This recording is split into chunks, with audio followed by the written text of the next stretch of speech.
Hey, yo, it's Guido coming after the Tactics Talk. Thanks for tuning in. I got a good one here from Bagheera. He's in his Tier 10 Object 140, sent in this replay. It's going to end up being a really good game here, although he did note that he's looking for some help because he feels like he's not doing well in his 140. Unfortunately, by the indications of this game, he's doing extremely well. He says he's rolling about a 44%. Hopefully that's improved. Probably a low sample size. A player of his caliber will only bring that up more than likely. However, he is in a 357 top tier medium tank on Overlord, spawned into the south, and he's headed up to where I think is the critical terrain, at least for mediums up here into the middle of the map. So this is a first look. We're going to take a look at this and see what we can do. Maybe we can help Bag with his 140 operations as he comes in here. And I agree with this. Looks like the Progetto has lost his mind, so that's never good. You got a tier 8 that's just driving on in there. You cannot survive. Oh, that's Indy. Is that Indy Glow or Indy IEE or whatever the heck his name is from the... It is. It's Indy Glow, EEI. Indy Glow. I thought he had more sense than that. It's an aggressive spot. You can get lights, and if they don't come up over and take you out, you can do some good work there as far as spotting, but once they see you there, artillery is going to rain, and unfortunately you can be shot from multiple directions if they come up. Like, see, you've got this guy kind of peeking up that way, and then if somebody peeks up from the other side of him over there. So that is an interesting spot. Let's see how Indy gets along with that spot right there. I do appreciate that. It's better than where the defender is. Let's put it down. What is that defender doing back there? Guarding Artie. Just in case there's an attack from the south, the defender will have it sorted out. So we have Bag. He has seen nothing really, and this is a bit dangerous over here. So let's talk about this for just a minute, Bag. And I know you see this, and it looks like you're heading out right now, that if they push hard over here with any kind of force, it's hard to get away because this area right here is so wide open. You can back up, but look how long the back is before you even get to a building, and never mind getting around the corner right there. So very problematic. Bag is clicking on that spot saying, look guys, this is not good. We cannot leave this spot open, and he's going to fall back maybe to the church, or is he actually going further? Let's see. Oh, no, first he's going to ram that impenetrable black hole of a, it's not a black hole, you'd get sucked into that, whatever it is, impenetrable building.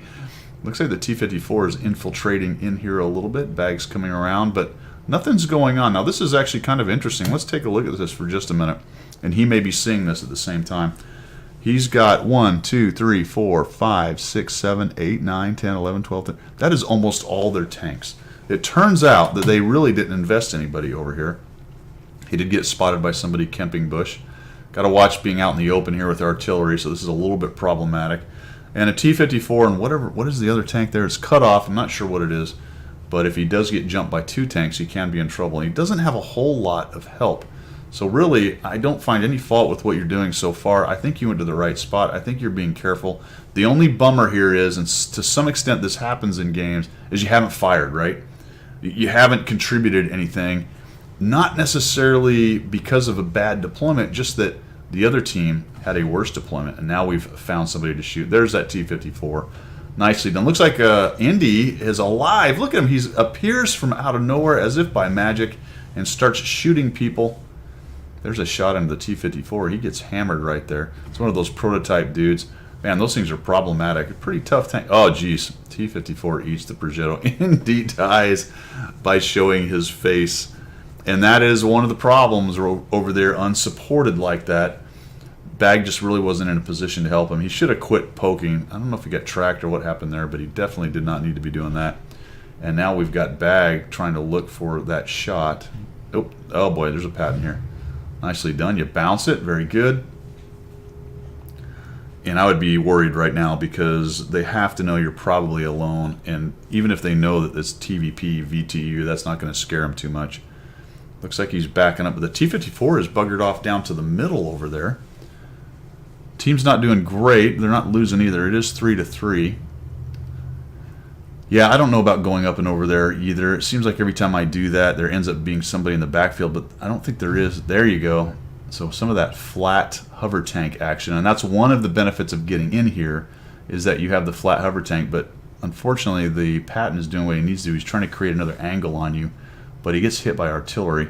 And now he's going to have the advantage of the depression, and the 50T prototype is now interested in coming over and working you over as well. So keeping it alive. You have to watch if they get high enough on that ridge behind you, they will start shooting you. Looks like, there you go. Yeah, absolutely. Ooh, I might have just pushed in there, but there you go. I think you realize you had to go in there. Good tracking shot. Maybe drive up into him and force him to shoot you in the turret.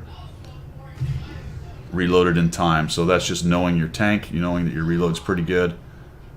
Nice shot into the side of the prototype. He's making a run for it. Not, ow! Whoa, my goodness, great. 538 from the guy on the red line. That's just fantastic. So he fixes it. That is something, a skill that you need to think about.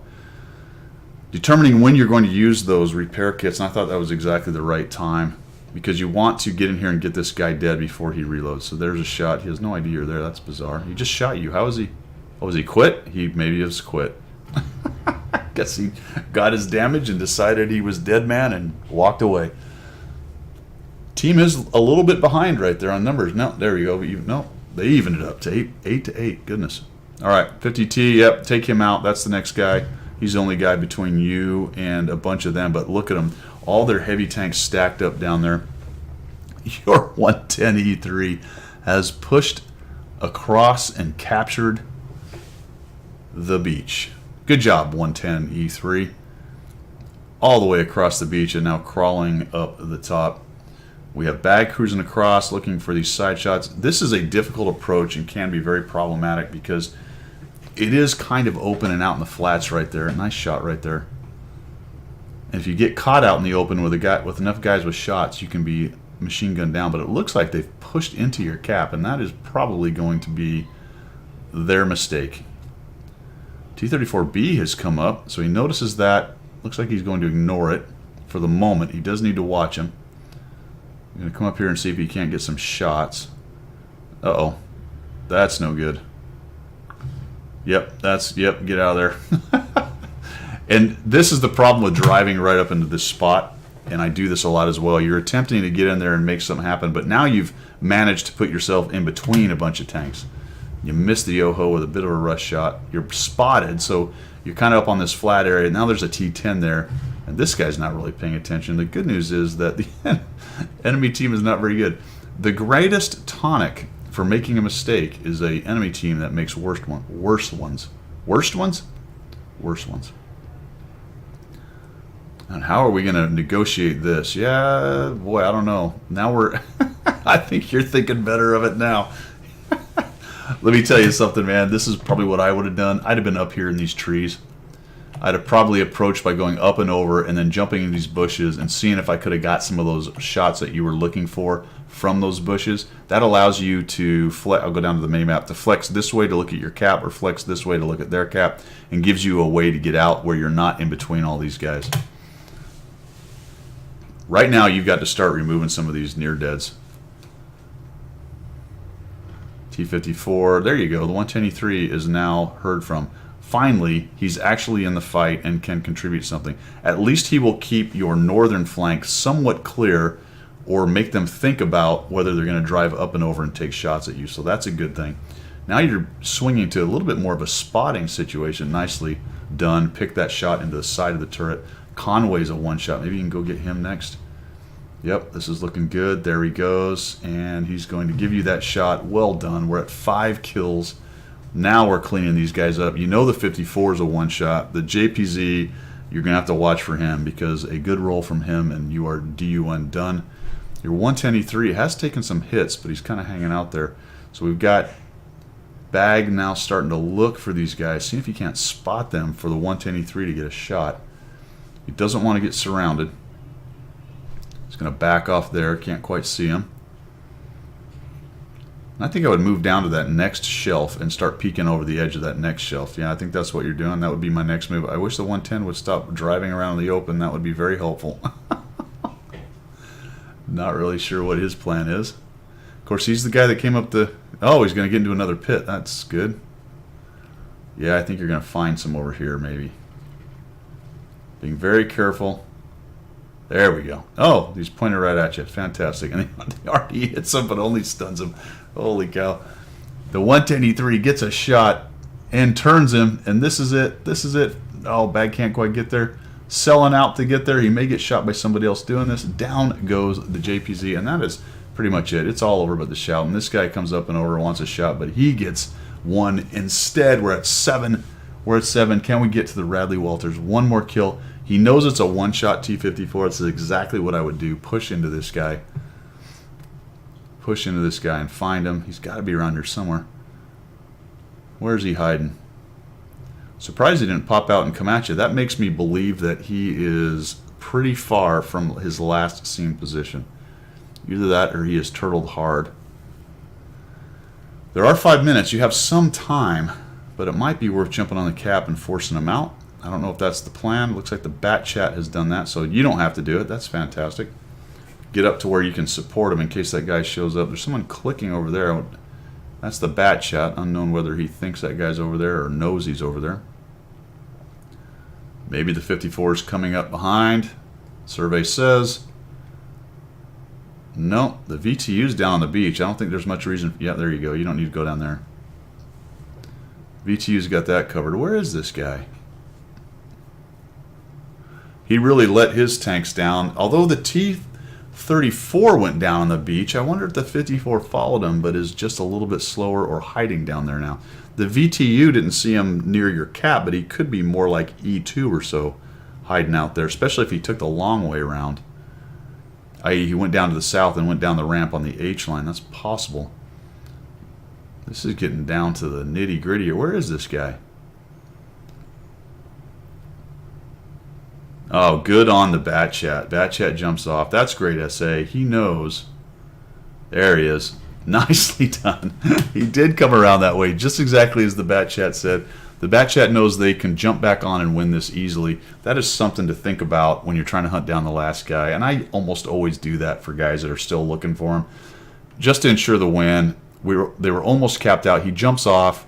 You know, the 110E3 is probably the way that guy played. He's just going to sit there no matter what. But that gave Bag another minute or so to sort this thing out, and the guy gets spotted. Down he goes. 8 kills, Radley Walters. Fantastic. Look, man, I don't have a lot to tell you about that. It's just sometimes tier 10 can be very difficult. This is a top tier battle, so it's not that amazing that you got 4,000 and 8 kills.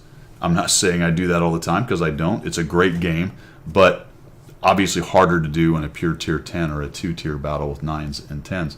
I didn't see a lot of big mistakes. The only thing I didn't like was the one repositioning decision and being maybe a little too aggressive and getting in between them.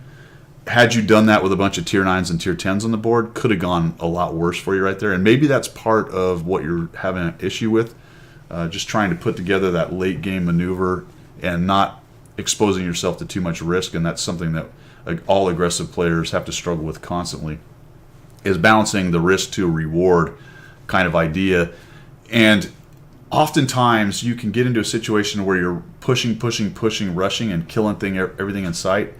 But you take that just a little too far and you walk into a bad situation and allow them multiple crossfire avenues. I think most players at your level, my level, when we die, we probably look at it and go, God, I just put myself in the position that got me killed.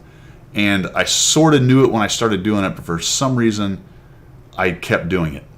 So there's the kind where you don't realize it, and then you look at it and go, shit, I didn't even know I was in that position. I died. That happens less and less, and it starts to become more of a pressing issue where you're thinking, nah, I can handle it, and then you die, and you're like, yeah, I knew I should not have put myself in that position. As I was doing it, in the back of my mind, the little devil guy said do it, and the little angel guy said don't do it, and I went with the devil guy. So we got to try to stop listening to that guy as much as we do. All right, man. That is all I got. Thanks for sending that in. That was a fantastic replay. Nicely done. Lots to learn for people. A lot of stuff was done right there.